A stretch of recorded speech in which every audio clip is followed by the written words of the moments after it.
The flock information reporting form is an important document that needs to be sent to the processing plant with every flock of birds. The information in this form is required to meet the Safe Food for Canadians regulations, which are a set of government requirements regulated by the Canadian Food Inspection Agency. This form also serves as an important communication between farmers and processors about the flock health and condition. Let's review what's expected in each of the questions in Section A. Question 1 is about medications administered at the hatchery, and these will be indicated on the hatchery report. Looking at the hatchery report, we can see that there were no medications or antibiotics administered to this flock at the hatchery. In this case, we'll check off the no box for this question. Question 2 is looking for information on the types of vaccines administered at the hatchery and those administered on-farm during the grow-out. For vaccines administered at the hatchery, this information will be found on the hatchery report. All the information you will need will be either recorded on the hatchery report or on a veterinary prescription that has been provided to you by the hatchery.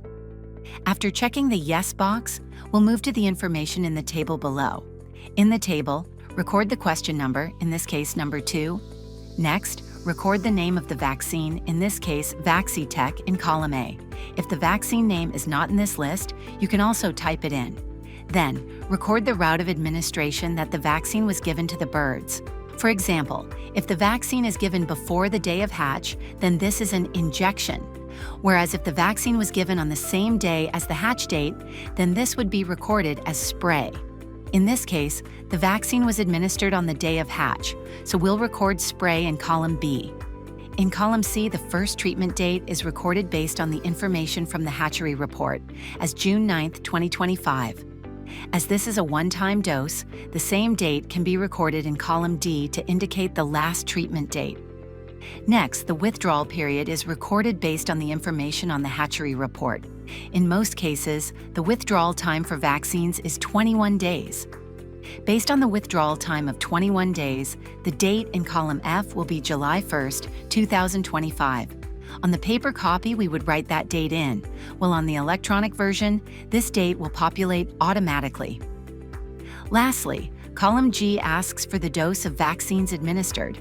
The dose can be recorded as 1.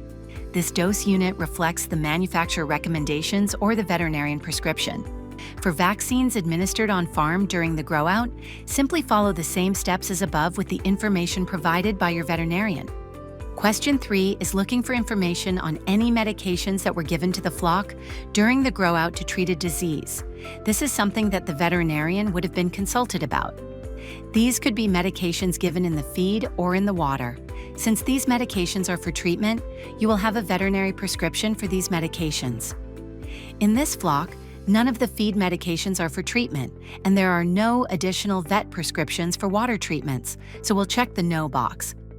If medications were given for treatment, you'd find the info you need for columns A through H in the table on the veterinary prescription. The dose you'd write here for a medication should match the veterinary prescription. The flock recovery date would be as advised by your veterinarian.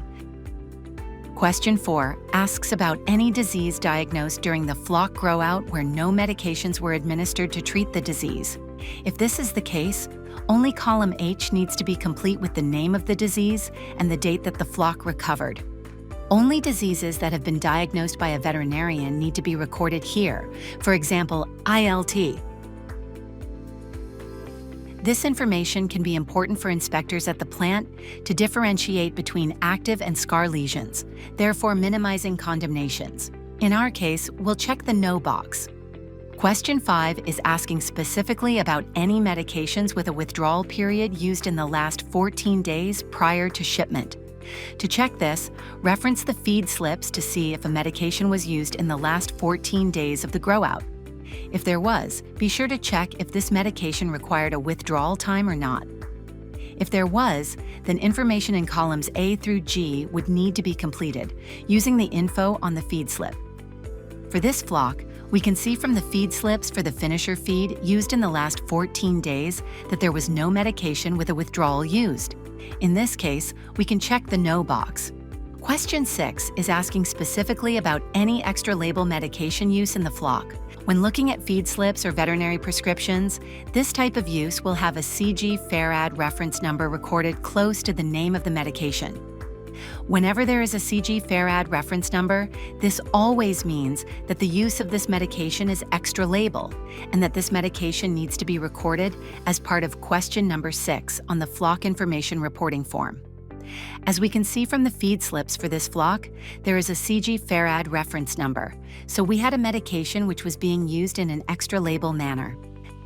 This information is also located on the veterinary prescription for the feed. As a result, we'll put a check mark in the Yes box and then fill in columns A through G in the table. The medication name is Surmax, so we can enter that here in column A. Surmax was given in the feed, which goes in column B. In column C, we enter the date this ration was started, which was day 8 of production on June 17th. In column D, we enter the last date this ration was fed, which was on day 16 of production, which was June 25th. As stated on the feed slip, the withdrawal period for this ration is 4 days. This information is entered in column E. Column F will automatically generate on the electronic version, but if it doesn't, simply fill in the safe marketing date. In this case, the safe marketing date would be June 30th. Lastly, based on the information found on the feed slip, complete column G, which is the dose of the antibiotic administered. In this case, the feed slip indicated that it was included at 34 milligrams per kilogram.